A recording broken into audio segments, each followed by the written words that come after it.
আসসালামু আলাইকুম প্রিয় viewers, welcome to Sathi recipe house. আজকে আর একটা নিউ রেসিপি নিয়ে আসলাম।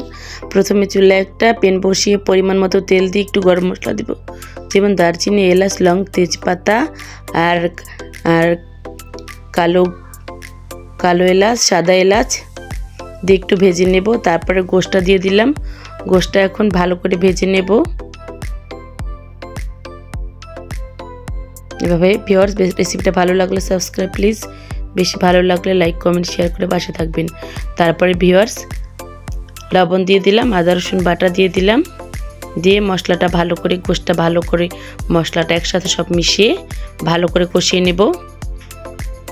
তারপরে কিছু ফালি করা কাঁচামরিচ দিয়ে দিলাম। তারপরে একটু গরম মশলা দেব, যেমন জয়ফল, জয়ত্রী, কালো গোলমরিচ আর শাহি জিরা একসাথে ব্লেন্ড করে নিয়েছিলাম। তারপর পেঁয়াজ কুচি, তারপরে কিছু আলু দিয়ে ভালো করে গোশটা কষিয়ে নেব। ভিউয়ার্স, আমি অল্প একটু মরিচের গুঁড়ো দিয়েছিলাম কালারের জন্য। তারপরে পরিমাণ মতো ঝোল দিয়ে দিলাম। ভিউয়ার্স, সাদা খিচুড়ির সাথে সাদা গোশটা হলে খুবই ভালো লাগে। তৈরি করে খেয়ে দেখবেন, ভালো লাগলে একটা ভালো কমেন্ট দিবেন প্লিজ। আসসালামু আলাইকুম ভিউয়ার্স, ভালো থাকবেন, আল্লাহ হাফিজ। আজকে এখানেই বিদায় নিলাম। তারপরে একটু কেওড়া জল দিয়ে দিলাম।